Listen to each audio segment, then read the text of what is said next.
दोस्तों नमस्ते। आज मैं आपको पुष्पा की कहानी बताने जा रहा हूं। जी हां, पुष्पा। पुष्पा जो जंगलों में चंदन की लकड़ियां, खास करके रक्त चंदन की लकड़ियां चुरा कर ले जाता है और चंदन को बड़े अच्छे दामों पर बेच देता है। वह पुष्पा इतनी हिम्मत रखता है कि राज्य का मुख्यमंत्री भी बदला चाहे। हर एक को अपनी अपनी कीमत पूछकर उसको खरीद लेने वाला पुष्पा बहुत अच्छा लगता है लोगों को देखते वक्त। मन में पिक्चर देखते ही देखते ऐसा लगता है कि पुष्पा की ही जीत होनी चाहिए। यही खासियत होती है दोस्तों, पुष्पा की ही जीत होनी चाहिए, ऐसा लगता ही है। मैं जिस पुष्पा की कहानी बताने जा रहा हूं उससे पहले आपको एक विनती करनी है। विनती यह है कि एनालाइजर का एप्लीकेशन, मोबाइल एप्लीकेशन अभी एंड्रॉयड मोबाइल के लिए प्ले स्टोर पर उपलब्ध है। अब चाहे जरूर वहां से ऐप को डाउनलोड करें। ये सारी कहानियां वहीं पे आपको सुनने देखने को मिलेगी। मैं बात कर रहा था पुष्पा की, जो जंगल से लकड़ियां चुराकर, चंदन की लकड़ियां चुराकर बेचता है और मसीहा बन जाता है वहां के लोगों का। ऐसे कई मसीहा अपने देश में है, कई मसीहा अपने देश में है। उसमें से एक हमने असल जिंदगी में भी देखा है, जिसका नाम था इंदौर वाला, उज्जैन वाला। वो लड़का जो एक विशिष्ट तरह का कुमकुम लगाता था, वो वाला लड़का सबको पता होगा। उसकी भी बड़ी क्रेज हुआ करती थी। क्यों क्रेज हुआ करती थी? ये रॉबिन हुड वाली जिंदगी जीते हैं। मतलब लोगों को लूटते हैं, धमकाते हैं, पैसे इकट्ठा करते हैं, वही पैसे लोगों में बांट देते हैं और जिसके कारण उनकी जिंदगी रॉबिन हुड जैसी लोगों का मसीहा के रूप में हो जाती है। हमारे रियल लाइफ का पुष्पा चंदन की लकड़ियां चुरा कर पुष्पा बना, लेकिन कुछ पुष्पा ऐसे भी है जो राख बेच कर पुष्पा बने। जी हां, कुछ पुष्पा ऐसे भी है जो नदी से बालू निकाल कर पुष्पा बने। जी, रेती वाले माफिया पुष्पा और थर्मल पावर स्टेशन की राख इकट्ठा कर कर उसे बेचने वाले पुष्पा। थर्मल पावर स्टेशन की अपनी अलग एक समस्या होती है। उसी समस्या का हल एक नई समस्या को जन्म देता है। थर्मल पावर स्टेशन में दगड़े का कोयला जलाकर पावर जनरेट की जाती है, पानी के द्वारा भाप बनाकर। यही होता है थर्मल पावर स्टेशन। और जब कोयले को जलाया जाता है तो उसकी बहुत बड़ी राख भी बन जाती है।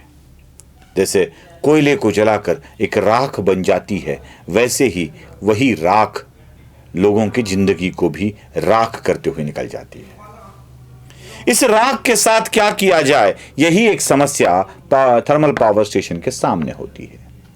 और इसी राख को जब इकट्ठा किया जाता है तो बड़े बड़े पर्वत तैयार हो जाते हैं। इन पर्वतों को बनाया भी जाए तो कब तक और कहां तक बनाया जाएगा? क्योंकि यही राख अगर जब तक गीली है तब तक ठीक है, जब ये सूख जाएगी तो बाकी आज इर्द गिर्द के गांव में राख ही राख हो जाएगी। खाने में राख, सांस में राख, हर एक जगह में राख ही राख हो जाएगी। तो थर्मल पावर स्टेशन ने इस राख को फ्री देने का निर्णय ले लिया। भाई ले जाओ, जिसको चाहे वो ले जाओ। उसके लिए टेंडर निकाल कर किसी एक कॉन्ट्रैक्टर को नियुक्त कर उसे फ्री ले जाने की व्यवस्था की गई। अब राख के तो पैसे नहीं ले सकते, कौन लेगा? लेकिन यही राख जब सीमेंट के काम में आने लगी तो इस राख का धंधा बहुत बड़ा होने लगा। जगह जगह ये राख बेची जाने लगी, सीमेंट में इस्तेमाल की जाने लगी, स्लैब के कामों में इस्तेमाल किए जाने लगी। और इस राख को बेचकर हजारों नहीं, लाखों नहीं, करोड़ों नहीं, अरबों रुपए कमाने वाले लोग भी बन गए। जहां जहां ये थर्मल स्टेशन है वहां वहां राख के माफिया तैयार हो गए और कुछ लोगों के हाथ में ही ये राख का बिजनेस आ गया। बस कुछ शहरों में तो नए नए सीमेंट प्लांट भी किए गए हैं। सीमेंट प्लांट भी रोज हजारों ट्रक राख बाहर निकलती है, हजारों ट्रक राख बेची जाती है, क्योंकि थर्मल पावर स्टेशन के लिए इस राख को बाहर निकालना आवश्यक हो जाता है। यही राख कई लोगों को अमीर बनाने का साधन बन चुकी है, और इस राख के धंधे से जो भी कुछ बड़े हुए हैं वही आज पुष्पा बनकर घूम रहे हैं और कहते हैं झुकेगा नहीं साला। इतना झुकेगा नहीं कहते हैं जैसे फिल्म वाला पुष्पा मंत्रियों को पैसे दे देकर अपने सारे काम कर लेता है, वैसे ही राख वाला पुष्पा मंत्रियों को पैसे दे देकर अपनी सारे काम करवा लेता है, सारे काम करवा लेता है। उसकी नौबत यहां तक आती है कि वो राज्य के पूर्व के पूर्व अब के मुख्यमंत्री के साथ भी दिखने लगता है और हर एक को अपनी कीमत पूछने लगता है। हर एक को कीमत पूछ, बोल कितने करोड़, कितने करोड़। इसी पुष्पा के कारण विवाद पैदा हो जाते हैं।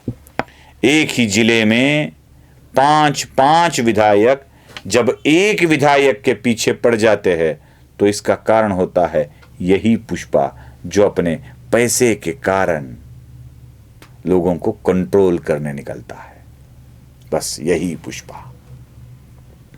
दोस्तों, पुष्पा सिर्फ राख में नहीं है, पुष्पा सिर्फ राख में नहीं है, पुष्पा तो रेती में भी है। जहां जहां बड़ी नदियां हैं, हमारे मराठवाड़ा के इलाके में गोदावरी, जिसे दक्षिण की गंगा कहा जाता है, उसके इर्द गिर्द तो ऐसे कई पुष्पा बैठे हैं, कई पुष्पा बैठे हैं। और ये पुष्पा इतने बड़े बड़े हथकंडे इस्तेमाल करते हैं ना, और इन छोटे छोटे पुष्पाओं को नियंत्रित करने वाला एक बड़ा पुष्पा भी होता है।